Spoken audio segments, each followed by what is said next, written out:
Good morning mga palangga! Gagawa tayo ngayon for our ulam for today ay gagawa tayo ng adobong biya.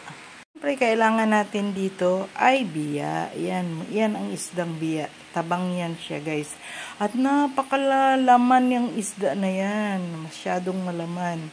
Wala siyang tinik. Kaya konti lang ang tinik niya. Yung gitna lang. Kaya nagustuhan ko siya. Ayan. Tapos, kailangan natin ng bawang, sili, laurel, at saka pampalasa, at paminta, at saka toyo, suka, konting mantika.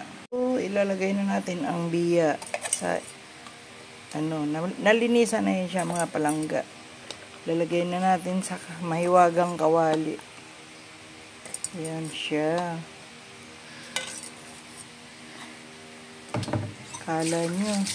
Hindi ako kumakain ng isdang tabang. Tapos, ilagay na natin si diwang. Ilagay na natin ang bawang. Paikot-ikot.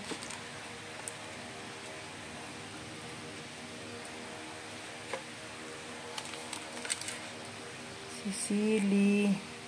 Ang mahiwagang sili na kaunti lang. Kasi laurel. Ganun lang yan guys.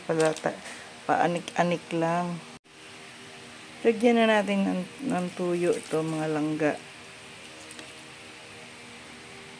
Tansya-tansya lang. Lagyan na natin ng suka. At lagyan na natin ng kunting mantika. Para siyang adobo talaga.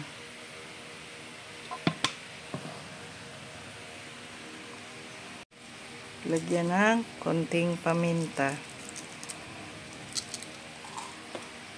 Nilagyan ko na yan guys ng konting asukal, konting-kunti na asin. At tatakpan na natin. Guys, unti-unti na siya kumukulo. Titikman na natin mamaya kung ano ang lasa. Kung okay na ba siya. Yan, patuloy siyang kumukulo.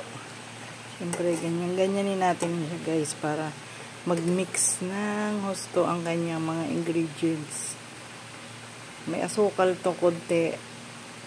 Ayan, suka, toyo, laurel, at saka sili, at saka bawang, at saka paminta.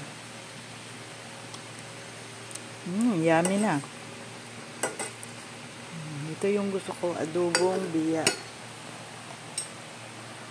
So, tatakpan na lang natin siya at pamaya-maya kunti pahinaan natin ng apoy para madaling maluto.